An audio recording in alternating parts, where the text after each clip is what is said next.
es el espacio cada 15 días de Pablo Stone, nuestro amigo, nuestro guía en materia cinematográfica, que vino con grande. Es el tipo más alto que ha pisado en este estudio, che. Menos mal que tenemos una jirafa que nos permite que el micrófono llegue hasta él, pero presentalo vos, por favor. Sí, es una persona muy alta. Muy alto, o sea, no debe ser uruguayo. Mi familia era una familia de basquetbolistas. Mi abuela había sido basquetbolista. Claro. Y los hermanos de mi abuela también. Entonces, cuando Max iba a mi casa, que nos conocemos hace tanto tiempo que yo vivía con mis abuelos todavía, mi abuela le preguntaba obligatoriamente: ¿no jugás al básquet?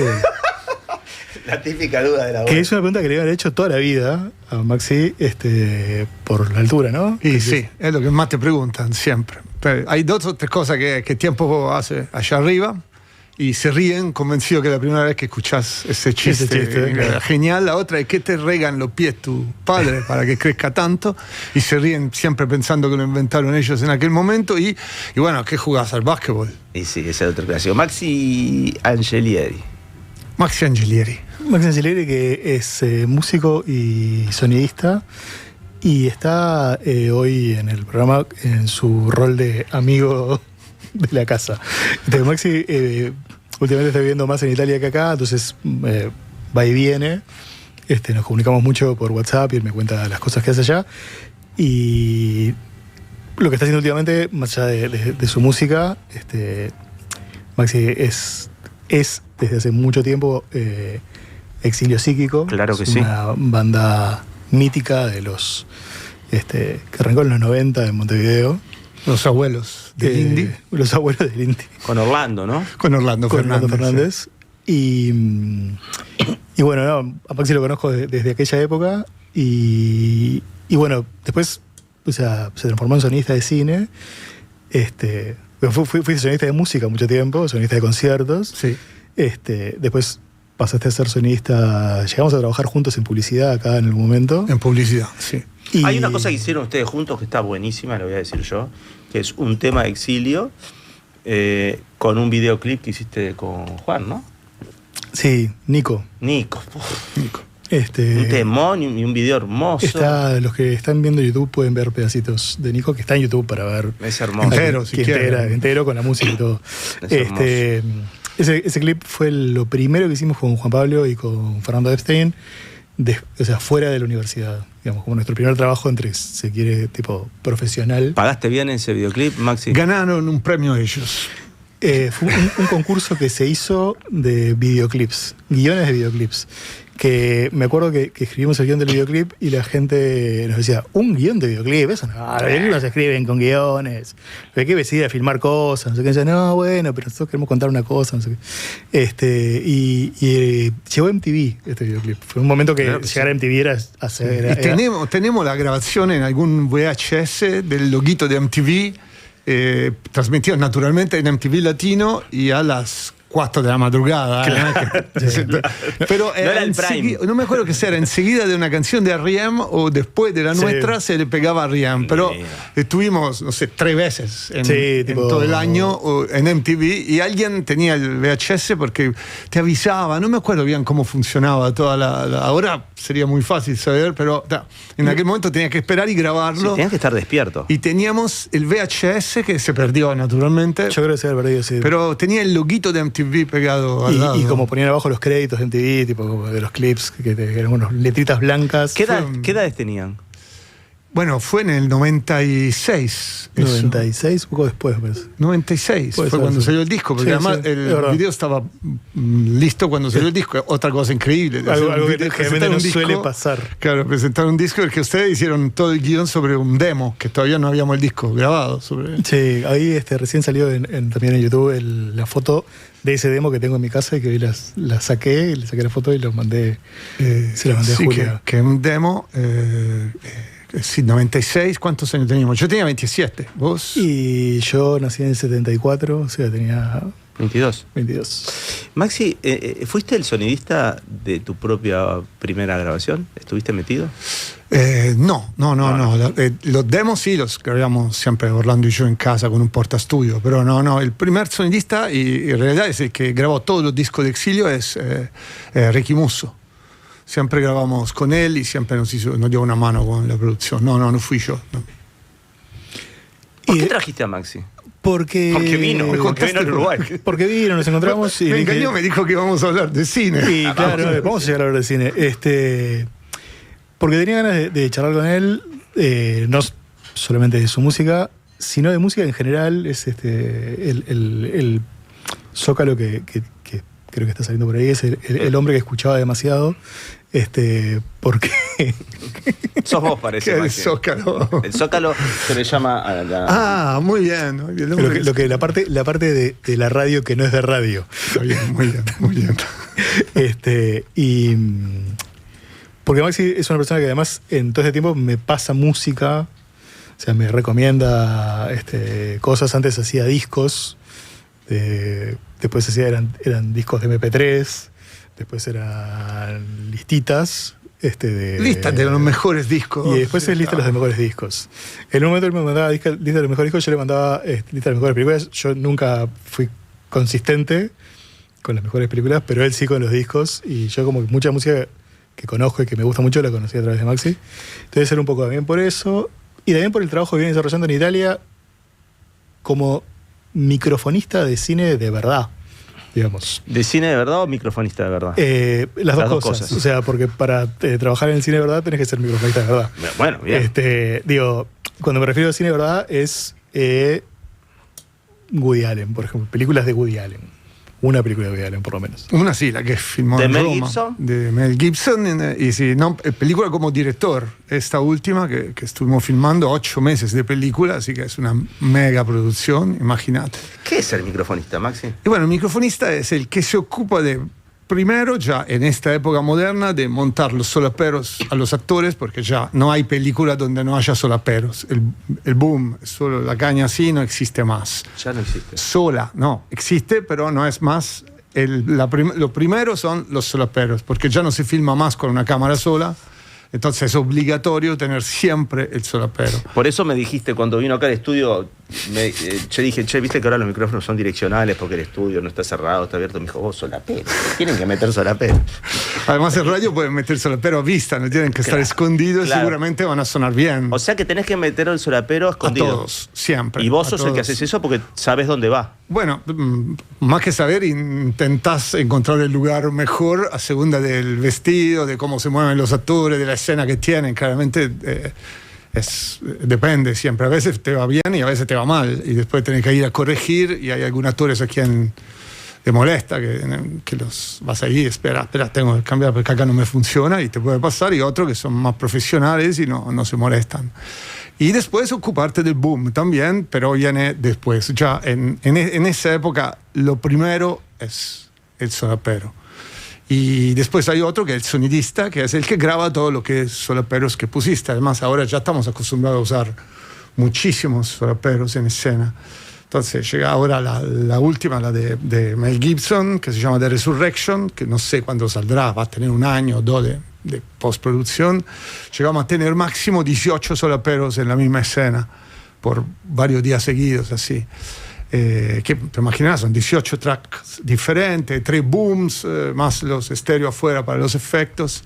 Y tal, el microfonista se ocupa de eso, así que tener muy poca relación con el director, prácticamente nula. Puedes hacer la película sin hablar nunca con el director o con la gente que se ocupa de la parte artística.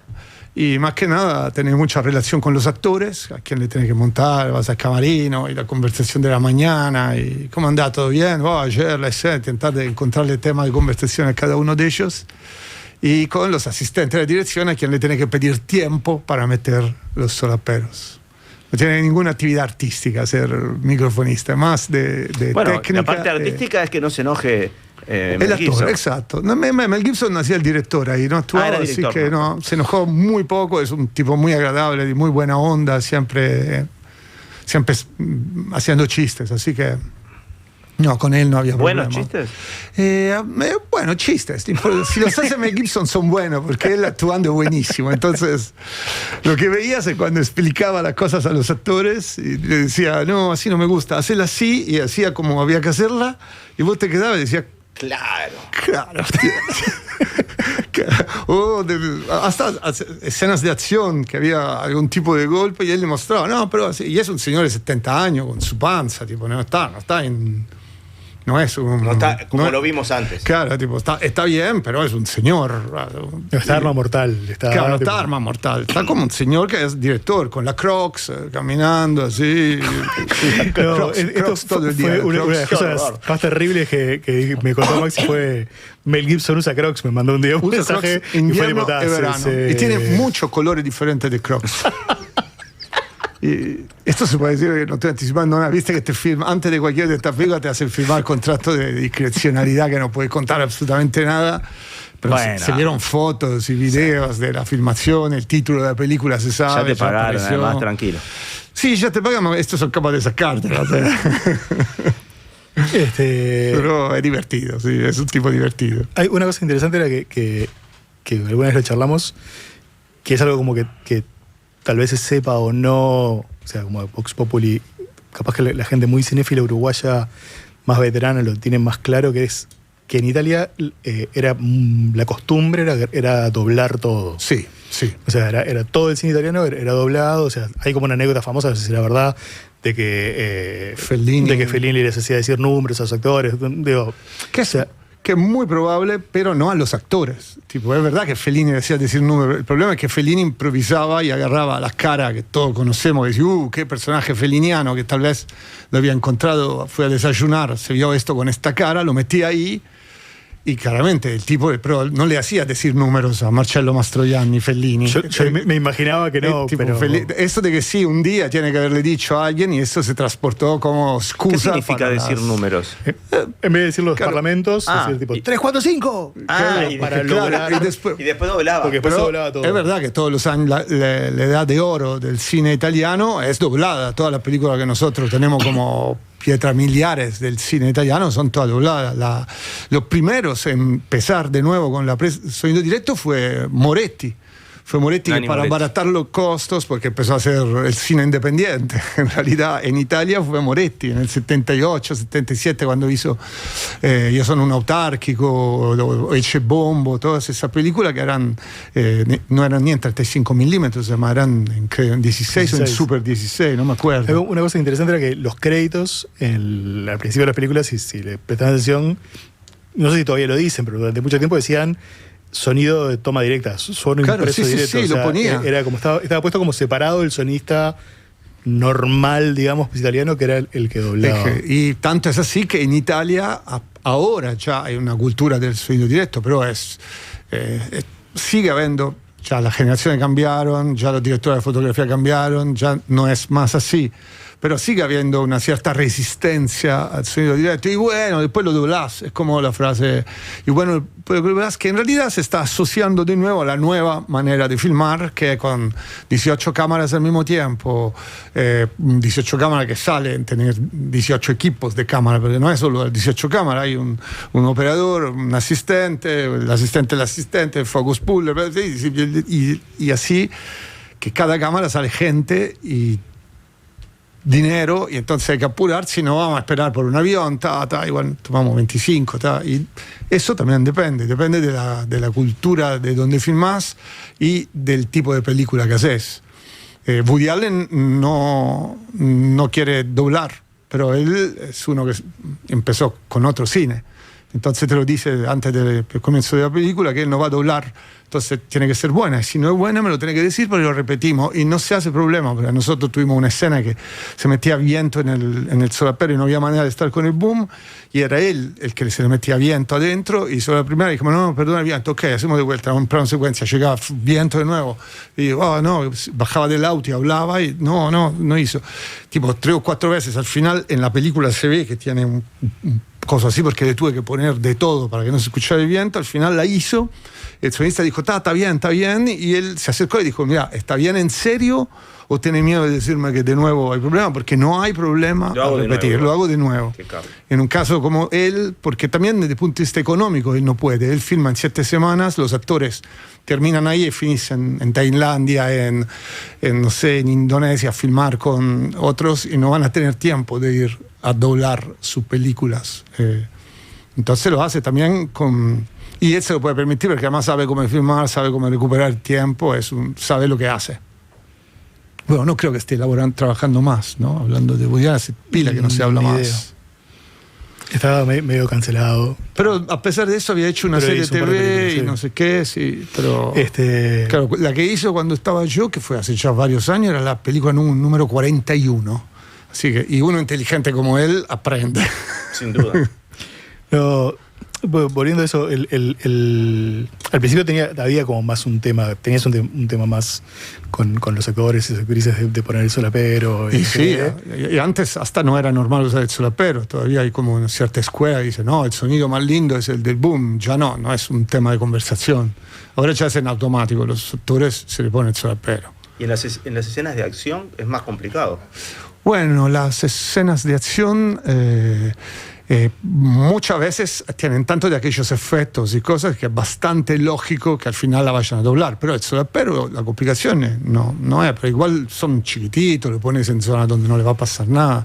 Sí, y muchas veces la parte de acción la hace el double, entonces la parte de los primeros planos de los actores están haciendo que... Y después se bajan y el auto que se da vuelta es con adentro el double, no con ellos. Bien. Y al double no le metes el solapero. No habla. No. Muchas veces en la escena de acción el problema, por ejemplo, que uno no lo piensa, es que está el stunt coordinator que tiene que dar las órdenes y la grita arriba de los actores, porque claro, llega el caballo, ahora, vos, tú, se cuela por el solapero los gritos. 5, claro, y se escucha el tipo, pero no es que podés, es así como cuando están los perros, que muchas veces el entrenador del perro dice... O chifla y el perro viene mientras los actores están hablando, porque el actor lo tiene que ver al perro que se va. Y ahí está, no es que son cosas que decís, bueno, esta se la van a doblar, porque no es que puedes decirle ni a los stunt coordinator de no dar los números que tiene que dar, 1, 2, que se caen. Me acuerdo en John Wick, era que la parte que hizo de ahora no sé qué número de John Wick que filmamos en Roma. La 2. ¿Era la 2? Había miles de escenas de acción y te pasaba días enteros sin hacer sonido directo, tipo le metíamos solapero y todo, pero en realidad era un 1, 2, 3, porque los stunt coordinator, que además en la última película es el director de la película, así que claro, se volvió... El director de John Wick, son una saga con Keanu Reeves, de una especie como de superagente que mata todo lo que se le pone por delante. Y había el director y había el stunt coordinator, claro, que en la película siguiente se volvió... El director el stunt coordinator, o sea, el tipo el que coordinaba los dobles y las escenas de acción, se transformó en el director. Y de hecho, claramente son películas dirigidas por creadas y dirigidas por un coordinador de dobles. De riesgo, porque está todo el tiempo, o sea, pasando cosas en ese sentido. Y a mí me encanta cuando hay escena de acción porque tienen menos estrés, no tienen que salvar el diálogo, lo que se puede se hace, el resto te divertís a mirar todos estos que hacen cosas muy difíciles, todo nervioso, todo preocupado, mientras es el momento en que estamos, tipo, peor una historia de amor que tiene todas las escenas en donde susurradas y tal vez abajo pasan los autos y los aviones y hacen ruido las sillas. Mucho peor una escena así que no una de acción, que igual lo que será. Tenemos que hacer una pausa. Les quería decir eso. ¿Hay música, Pablo? Maxi trajo música. Maxi, ¿qué trajiste? Pedí algo de lo que trajiste que lo tenemos para la... Lo tenemos, bueno, cualquier excusa es buena para pasar Estelares. Muy bien, claro. Siempre, que sí, dije, voy a la radio, Estelares es lo primero que pensé. ¿Cómo está Manuel? Está muy bien. Cambiaron, se fueron a Universal. No hablé con él, quiero hablar para saber esto. Se fueron de Pop Art, sello argentino, y ahora firmaron por Universal. Así que tal vez tengan un intento de internacionalización más grande, no sé bien. Estelares.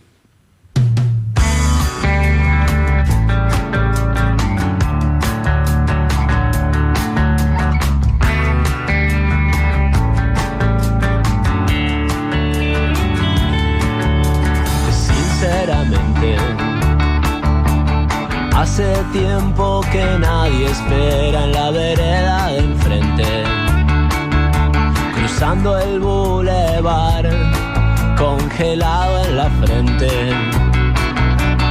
Aunque me beses la boca no es suficiente.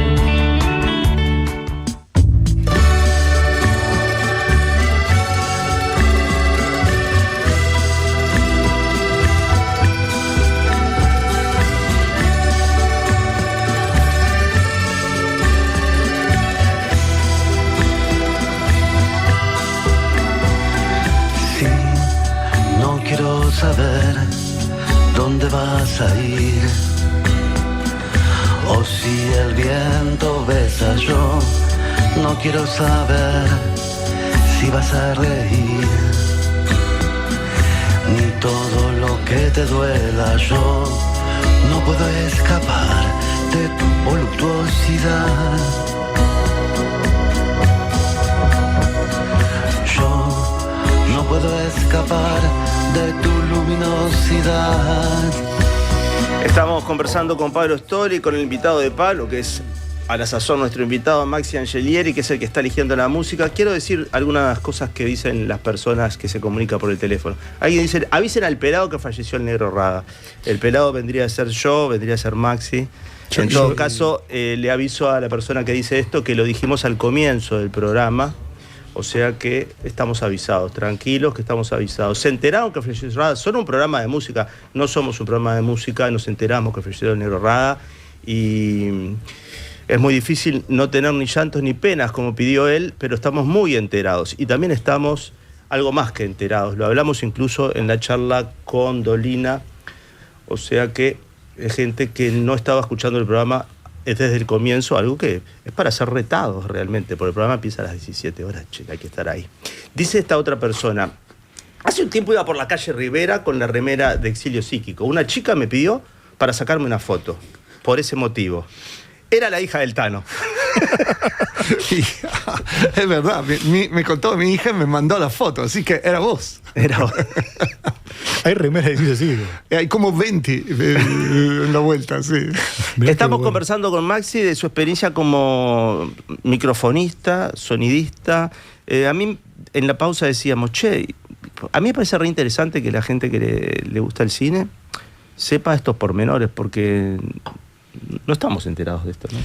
Como esta parte de la tarea de hacer una película. Es que era un poco un rumbo que ha tomado un poco la columna, era como traer como amigos que hablaron un poco de su oficio dentro del cine. Está bárbaro. Estuvo Mica Solé como productora, estuvo Inés como guionista.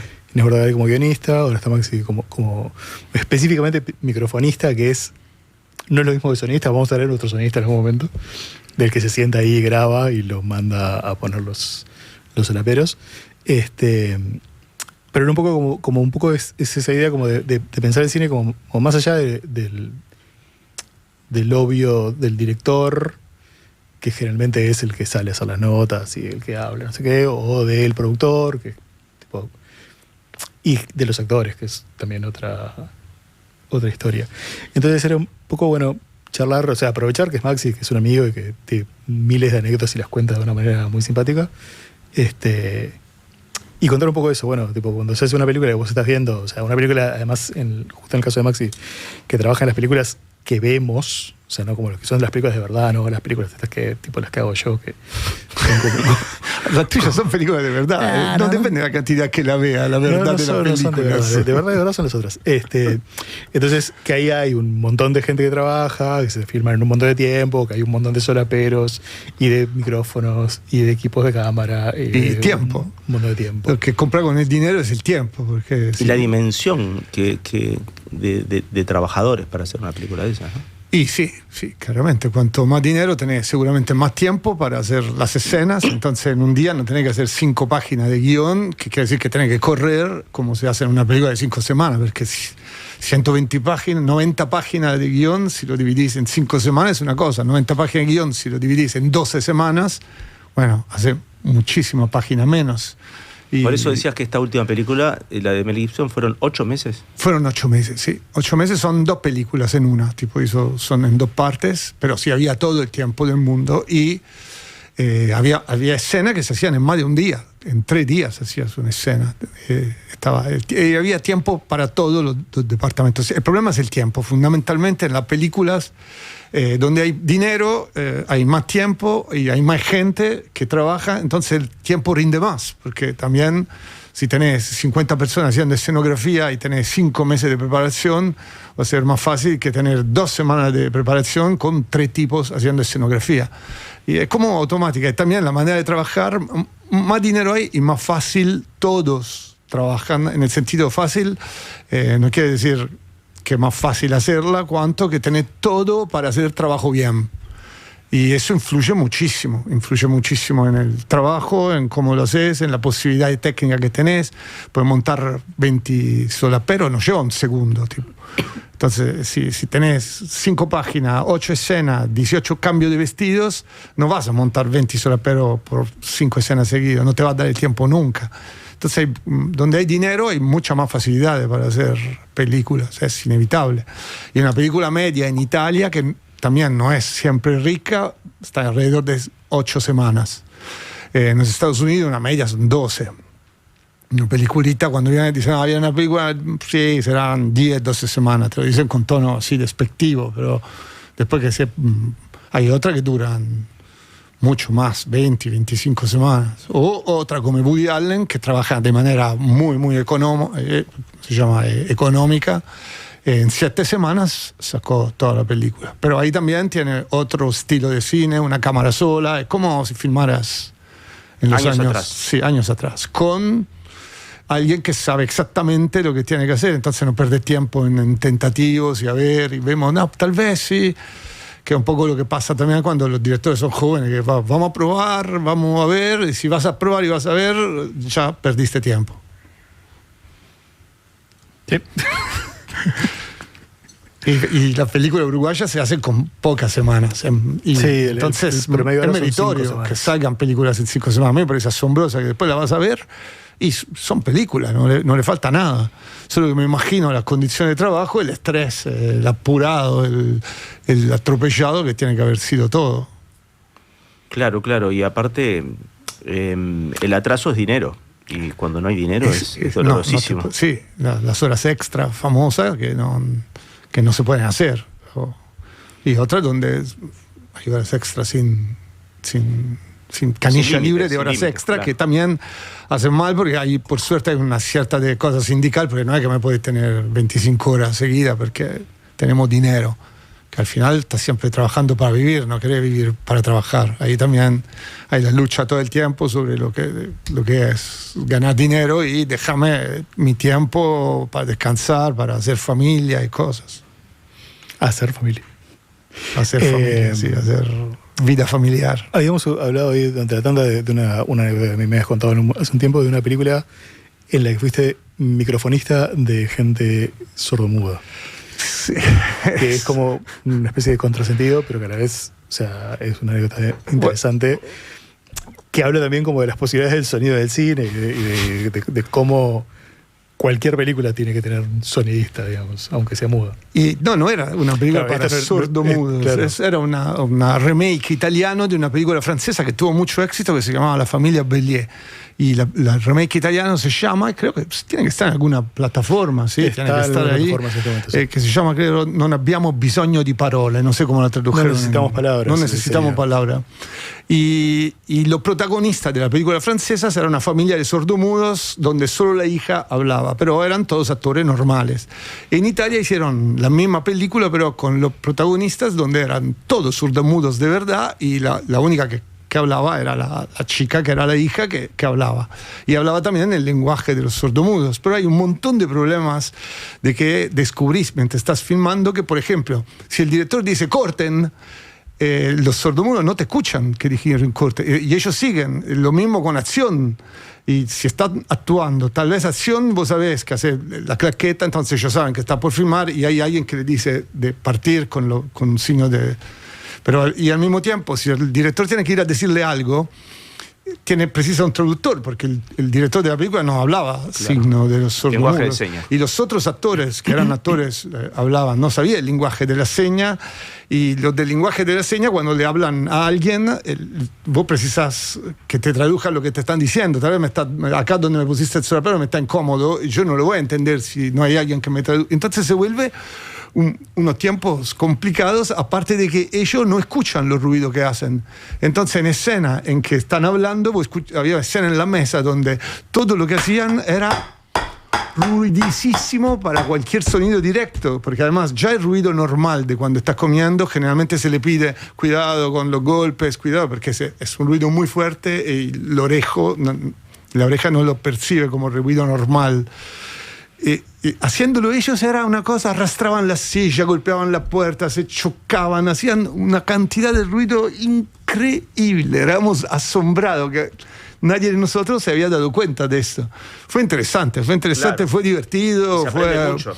Sí, fue todo y el director estaba muy nervioso porque al final no lo escuchaban. Claro. Es lo peor que puede pasar un director. Es como cuando la dice pesadilla total del director. No para nadie, que cuando después durante la escena decía no, corre ahora, corre, y claro, no escuchaban el que decía corre, y era todo el tiempo estaba como sufriendo la falta de intervento inmediato, y lo veía porque era acostumbrado, había hecho miles de películas, normal. Y fue muy instructivo. Y los actores estos eran actores de verdad, no es que eran sordomudos y basta, eran actores sordomudos que hacían obra de teatro, tienen todo un circuito, y además había discusiones conceptuales, por ejemplo, porque el director de la fotografía los sentaba como estamos nosotros, pero por la luz lo ponían un poquito más acá, y si ellos no se veían entre ellos, no se entendían. Entonces decían, no me lo puedes meter ahí. Y el director decía, sí, pero yo preciso que él esté ahí por las luces. Y el tipo decía, no, pero yo ahí no veo lo humano, no sé cuándo le tengo que responder. Y además, decía, en la cultura de los sordos, en ningún momento alguien se sienta de manera que no le vea las manos y la boca, porque la precisamos para comunicarnos, nadie va a estar en el medio. Y era como todo un mundo que va descubriendo mientras estás ahí. Fue una película muy interesante, muy interesante. Vos estás trabajando en eso, aparte porque te gusta, porque es tu trabajo, porque ese desarrollo lo tenés que hacer en Europa. Bueno, la realidad no es tanto que lo tengo que hacer en Europa, donde tengo más contacto, porque cuando me mudé ahí en el 2003 fue donde más trabajé. Claramente hay más trabajo en Italia que en Uruguay. Entonces te siguen llamando por películas así, y las pagas también son decisamente otras pagas, ¿no? Especialmente cuando en la película norteamericana, los semanales no pueden competir con los de acá.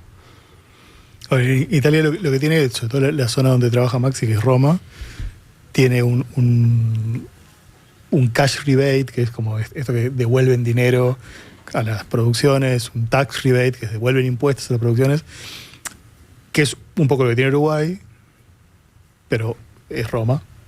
O sea, es distinto ir a filmar a Roma que venir a filmar a Montevideo por cuestiones obvias. O sea, hay películas que pasan en Roma y no es que pasan en cualquier lado. Y el principal cliente, digamos, es la industria de Hollywood, más... O sea, nuestro principal cliente, o sea, en las producciones uruguayas de servicios, es como una cosa más latinoamericana, o sea, tal vez España, Argentina.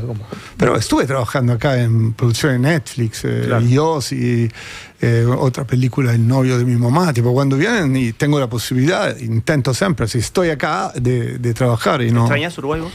Sí, extraño. Bueno, mi hija vive acá. Claro que extraño Uruguay. Además me gusta, tengo amigos. Bueno, están Pablo, no sé cómo decir, tengo todo un entorno acá que en Roma no lo tengo, por ejemplo. Y Exilio Psíquico funciona acá, además. Y Exilio funciona solo acá, sí. Dice alguien, buenas tardes, hace pocos meses se nos fue un gran sonidista nacional del rubro audiovisual, Fabián Oliver. Es verdad, sí. Yo me acuerdo de él de la época en que todavía hacíamos solo publicidades, porque no había otra cosa. Que era primero del año 90, me acuerdo muy bien, lo conozco bien, lo encontré más de una vez. Sí, fue muy triste la noticia. Y yo estaba allá cuando leí que se había ido Fabián Oliver, sí, es verdad. Tenemos unos minutos más y quizás Pablo en la pausa tiró algo, no sé si lo recordás, de planes futuros de Maxi, o querés ir hacia otro lado. No, bueno, o sea, ahora vuelve a Italia a hacer una película que es con Adam Sandler, ¿verdad? Sí, una de estas de Adam Sandler, sí, que van a ser. ¿Qué significa una de estas de Adam Sandler? Bueno, viste la de Adam Sandler, sé a lo que te estilo referís. Adam Sandler, no como protagonista, porque él hizo películas serias también, sí, claro, donde además hablaron muy bien de sus actuaciones. Claro que sí. Que Adam Sandler es la clásica, tipo Jim Carrey, o te gusta o lo detestás, ¿no? Es el tipo de persona que te deja en el medio.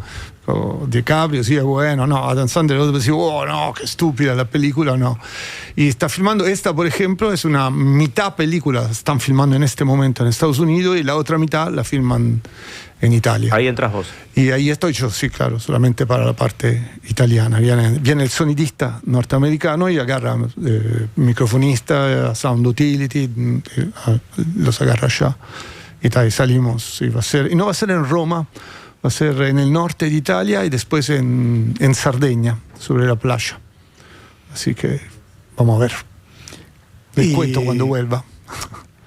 Tu proyecto musical ahora estabas por sacar un... Que vuelva Exilio, nuevo. dice alguien por Gracias. la línea. Exilio nunca se fue, digamos. Nunca nos fuimos. Siempre está volviendo, es como la murga. Están en el exilio, lo que Claro, pasa. estamos que en exilio, sí, que si pasás tantos meses afuera, con Orlando no podemos juntar. Antes de la última que hice, que fue en septiembre, estamos hablando casi de un año, estábamos grabando cosas nuevas y después me fui y se terminó. Además, tengo que decir la verdad, cada vez que estoy lejos y trabajando y se te va la inspiración, se te va la fuerza, llegar del día de trabajo, no te vas a poner ahí con la computadora, el teclado. Sí, nada de grabar a distancia tampoco. Ya se fue. Ya está. Hiciste tu disco de casi exilio seguido, que era Fato en Casa. Sí, pero pero vivía allá. Claro, vivías allá, Claro, y era como un disco como muy tranquilo, hecho en estas condiciones, como bajito para que no se despertara tu hija. Que recién habías nacido, y estaba particularmente feliz, probablemente el único disco feliz de exilio, o mío, probablemente. Es difícil crear con felicidad, ¿no? Generalmente, sí, cuando está feliz, está feliz. Está feliz. O sea, es verdad. O sea, ahora preparando un poco la entrevista, leí una nota que le hacen a Maxi en página 12 hace un tiempo y hace mucho hincapié en la infelicidad que transmiten las canciones, que para mí nunca fue tal. O sea, es como, no sé, yo lo conozco a Maxi, sé de su visión del mundo y un montón de cosas, pero las canciones siempre me dan como mucha... Al revés. Tiene algo esperanzador siempre. Me río mucho, me parecen muy, muy graciosas, me dan felicidad escucharlas. Incluso una se llama Triste, que es que enumera cosas tristes, que tiene una de las mejores frases del cancionero uruguayo, que es triste como el olor del aguajane. Me parece como un gran hallazgo del verso. O sea, es una gran canción que se puede escuchar en todas las plataformas. Pero nada, Exilio, había una cosa que ahora le conté un poco a Julia cuando le mandaba información sobre Maxi, que el logotipo de Exilio, que era como la frente de una persona como con una cicatriz, como si hubiera tenido una lobotomía, digamos, era una cosa que en los 90 era muy, muy omnipresente en el centro, unos afiches que después me enteré que era Maxi que los pegaba y en su casa tenía muchísimos. Bueno, y era una cosa como que llamaba mucho la atención, o sea, que tipo... También tocaban así, ¿no? Y se podía salir a pegar afiches, se salía a pegar afiches de noche y además yo vivía en el Palazzo Salvo, entonces venía 18 para la ida, 18 para la noche con el tacho de la pintura, lo que se usaba, se compraba en Aguerrevere, que se llamaba barato, para las paredes, y salíamos a pegar afiches, y había auspiciantes que te lo hacían, yo qué sé, la diaria, me decía la diaria era, ¿no? ¿Cómo se llamaba? La mañana. La mañana te imprimía los afiches, era increíble. Decía, voy a hacer un concierto y te imprimían gratis los afiches para el concierto con que pusiera la mañana abajo. Era maravilloso, ¿no? Una cosa... Y tal, entonces tenías toneladas de afiches y pasábamos pegando. Y me acuerdo de una mañana que fui a pegar, terminé a las 3 de la mañana, volví todavía tapizado bien, y me levanto de mañana, salgo de bicicleta para ir a trabajar, y estaban todo cubierto, todo cubierto por lo de la FEU, que había algo de la FEU, y quedé indignado, enojado con la FEU, odié a la FEU por años, y de ahí empecé a salir a pegar los afiches de madrugada. Me iba a dormir, a las 3 metía el despertador y salía a las 3 o a las 4, porque si salía antes había peligro que me lo taparan, entonces... Dicen, recuerdos a Maxi desde el Viejo Pancho. Oh, Viejo Pancho, imagínate. La primera casa que tuve cuando llegué en Uruguay fue en Viejo Pancho. Viejo Pancho y Libertad, sí. Bueno, hermoso, sí, increíble. Sí. El amigo Diego manda saludos de ahí. También de esa zona. Toda esa zona. Bueno, ha sido un placer, Maxi. Una pena que te tengas que ir de nuevo. Volverás. ¿Y hay promesa de disco nuevo o no? Sí, siempre prometemos, no sabemos cuándo. Va a salir. Puede pasar un año tranquilamente, pero va a salir. Pablo te puede guionar el videoclip. Dale. Ya no lo hago más porque siempre decimos, che, ¿me haces un videoclip? Y yo digo sí, exacto. Y nunca lo hago. Hace 8 discos que decimos lo mismo y nunca lo hacemos. Ya está. Ya creo que ya pasamos esa etapa de que no va a suceder. Es como esto, nos vamos a tomar algo, sí, y nunca lo haces. Igual, esto no lo vamos a decir más. Muchas gracias por todos esos cuentos, mucho éxito y a la vuelta charlaremos. Bueno, gracias. Y estoy muy contento por tu vuelta. La última vez que nos vimos en la radio fue en El Espectador. En El Espectador, claro, exacto. Me hiciste una entrevista sobre el disco nuevo que había salido en aquel momento, que era Música Cheta, imagínate. Música Cheta, 21 años atrás. 21 años atrás. La última vez que nos vimos así en frente a 2 micrófonos. Hoy estamos frente a 3, no te olvides. 3. Gracias, Pablo. Gracias a vos. Gracias, Maxi. Gracias a vos.